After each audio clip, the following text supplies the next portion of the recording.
तो हेलो दोस्तों, कैसे हैं आप सभी। आई होप कि सभी अच्छे होंगे। तो दोस्तों लेकर के आ गए हैं हम नेक्स्ट क्वेश्चन। हमारी जो सीरीज चल रही थी वो चल रही थी लेबर लॉ वाली, ठीक है, जो फोर्थ सेमेस्टर का सेकंड चैप्टर है, वो सेकंड सब्जेक्ट है, उसके ऊपर हमारी वीडियोस चल रही थी। अब से पहले हमने 4 वीडियोस करवा दी हैं, ये है 5वीं वीडियो। चलिए नोटबुक और पेन लेकर के रेडी हो जाइए और स्टार्ट करते हैं इस वीडियो को।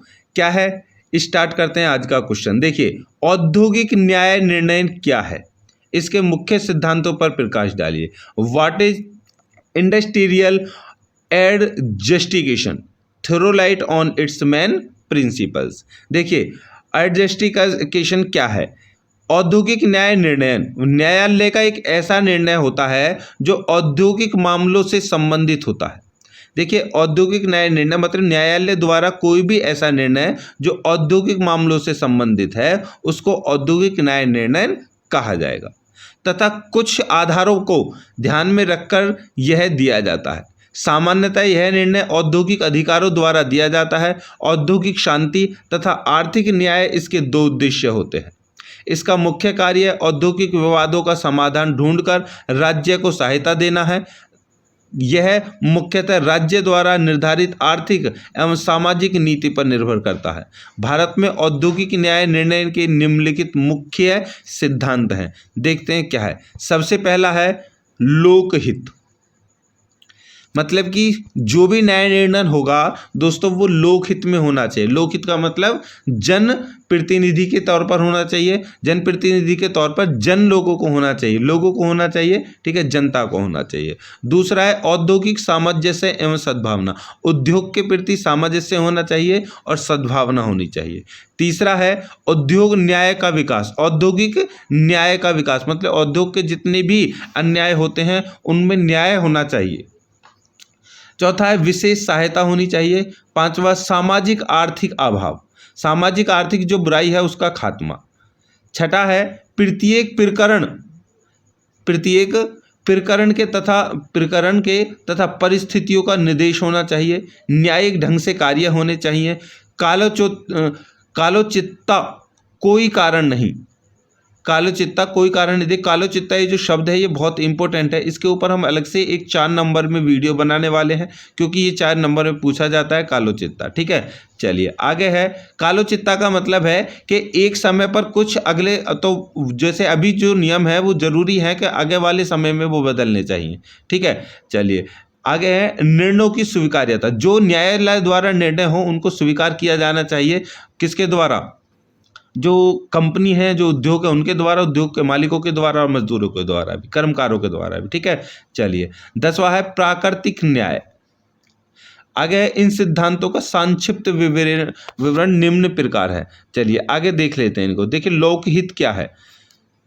देखिए पब्लिक इंटरेस्ट, क्योंकि औद्योगिक न्याय निर्णय का मुख्य उद्देश्य सामाजिक तथा आर्थिक न्याय की प्राप्ति है और यह सामाजिक हितों पर आधारित होता है। अतः सामाजिक हितों को ध्यान में रखना औद्योगिक न्याय निर्णय के लिए बहुत ही आवश्यक है। लोकहित की यद्यपि विधि में कोई परिभाषा नहीं दी गई है, परंतु सामान्यतः लोकहित वह हित होता है जो किसी भी राजनीतिक दृष्टि से व्यवस्थित राजनीतिक समाज में लोगों की इच्छाओं तथा मांगों को अभिव्यक्त करता है, ठीक है। जैसे कि अभी एमएसपी चल रहा था दोस्तों, ठीक है, एमएसपी चल रहा था, ठीक है। ये एक कानून बनाने वाले थे एमएसपी, लेकिन अब उसको रोक दिया गया है क्योंकि ये क्या है, वो लोकहित में नहीं है ये माना जा रहा है, इसलिए इसको रोक दिया गया है। हालांकि आप भी हमें मैसेज करके कमेंट बॉक्स में दोस्तों बता सकते हैं कि जो एमएसपी है ये किसानों के लिए सही है या नहीं है, ठीक है। चलिए दूसरा पॉइंट देखते हैं, औद्योगिक सामंजस्य तथा सद्भाव। देखिए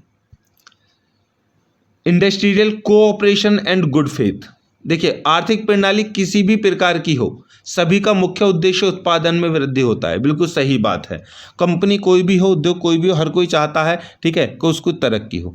इस कारण उद्योग में शांति एवं कार्य तत्परता आवश्यक है, क्योंकि उत्पादन में बढ़ोतरी कर्मकार तथा उद्योग मालिक के बीच सामंजस्य सद्भावनापूर्ण माहौल पर आधारित होती है। मतलब कि जो कंपनी के मालिक और मजदूर होते हैं वो दोनों के बीच में अच्छा तालमेल होना चाहिए। शांति तथा सद्भाव उद्योग में केवल विवाद की स्थिति को ही समाप्त नहीं करते बल्कि सहयोग की भावना को भी मजबूत करते हैं। औद्योगिक सामंजस्य केवल नकारात्मकता ही नहीं बल्कि सकारात्मक तथ्य भी हैं। इस कारण किसी भी औद्योगिक विवाद का हल ढूंढते समय इस सब का प्रयोग होना आवश्यक है। ठीक है, तीसरा पॉइंट था हमारा औद्योगिक न्याय का विकास, डेवलपमेंट ऑफ इंडस्ट्रियल जस्टिस। देखिए, उद्योग में कर्मकार तथा मालिक के संबंध संविदा पर होते हैं, कॉन्ट्रैक्ट पर होते हैं। इस कारण उनके दावे भी संविदा की स्वतंत्रता के आधार पर किए गए जाते हैं।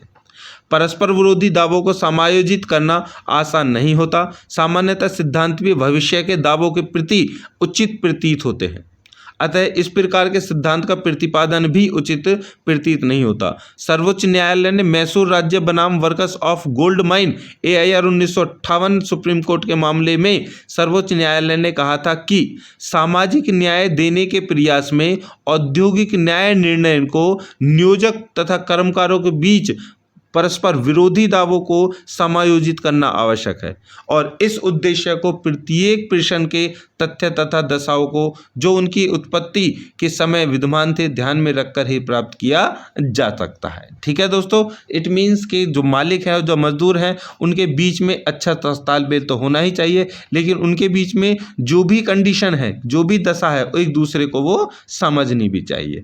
आगे है विशेषज्ञों की सहायता, हेल्प ऑफ एक्सपर्ट्स। देखिए, यदि औद्योगिक न्यायाधिकरण के समक्ष कोई भी ऐसा मामला आता है तथा न्यायाधिकरण का ऐसा विचार है कि इस विवाद को किसी विशेषज्ञ की राय लेकर अच्छी प्रकार से निपटाया जा सकता है, तो वह विशेषज्ञ की राय लेकर मामले को निपटा सकता है। फिर भी अंतिम निर्णय न्यायालय को ही लेना होता है, परंतु आवश्यक तथ्यों को छानबीन के लिए जहां कहीं पर भी आवश्यक हो विशेषज्ञों की राय लेना चाहिए। पांचवा था सामाजिक आर्थिक अभाव, सोशल इकोनॉमिक लेकनेस। देखिए, यद्यपि अधिकरण न हो तो सामाजिक और न ही आर्थिक विधिनांग है, फिर भी यह कहना उपयुक्त नहीं होगा कि पंचाट, देखिए इंपॉर्टेंट पॉइंट है पंचाट पर भी हम सोचेंगे कि एक वीडियो बना दे, 4 नंबर का क्वेश्चन आ सकता है, तो नहीं, डेफिनेटली आएगा, आ सकता नहीं है, आएगा दोस्तों। इसे कोई सरोकार नहीं है।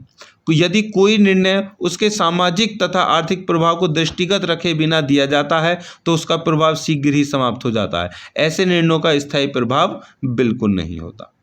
चलिए आगे पॉइंट पे चलते हैं। छठा पॉइंट है परिस्थितियों का निर्देश, direction of as to conditions. देखिए, औद्योगिक न्याय निर्णय में जहां तक संभव हो लचीले नियमों का ही प्रतिपादन किया जाना चाहिए। कठोर नियम नहीं होने चाहिए, लचीले होने चाहिए।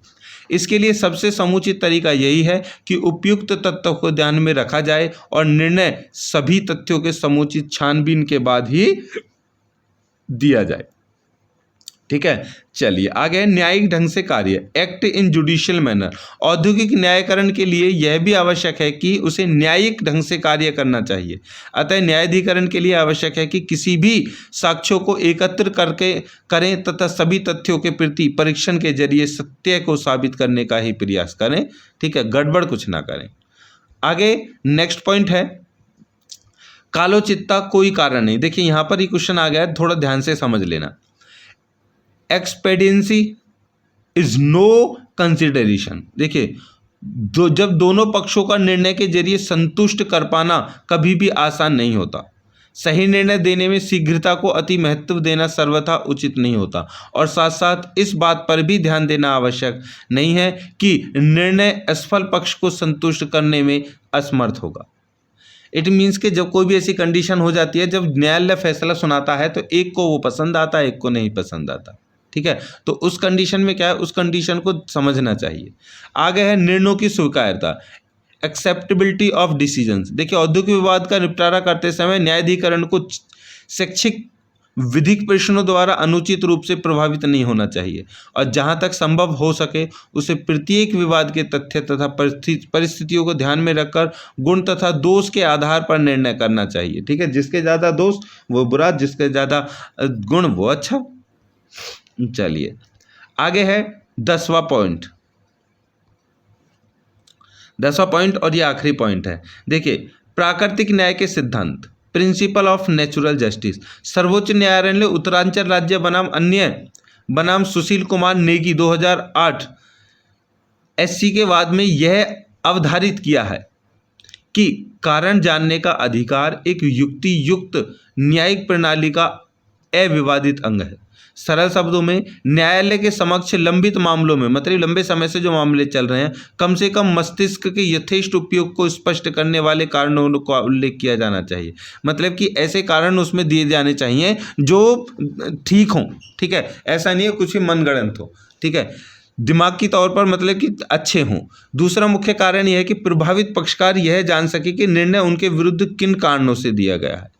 इस प्रकार प्राकृतिक न्याय का सर्वाधिक आवश्यक तत्व किए गए आदेशों के कारणों का उल्लेख करना है। उच्च न्यायालय द्वारा आदेश करने में कारणों का उल्लेख न होना आदेश को गैर पोषणीय बना देता है। ठीक है दोस्तों, तो ये था हमारा आज का क्वेश्चन को हम यहीं समाप्त करते हैं। मिलेंगे जल्द ही नए क्वेश्चन के साथ। उससे पहले आपको वीडियो को लाइक करना होगा, शेयर करना होगा और सब्सक्राइब करना होगा हमारे चैनल को। जो भी नए दोस्त देख रहे हैं, जो पहले से सब्सक्राइब किए हुए हैं, उनका बहुत बहुत आभार, धन्यवाद। आपने हमारे ऊपर विश्वास किया है, हमारे चैनल को सपोर्ट किया है, सब्सक्राइब किया है, तो इस बात का आप इत्मीनान रखें कि हम आपको सबसे बेस्ट तैयारी कराएंगे और बेस्ट नंबर लेकर के आएंगे आपके लिए। ठीक है, चलिए मिलते हैं नेक्स्ट वीडियो में, तब तक के लिए बाय बाय, हैप्पी डे।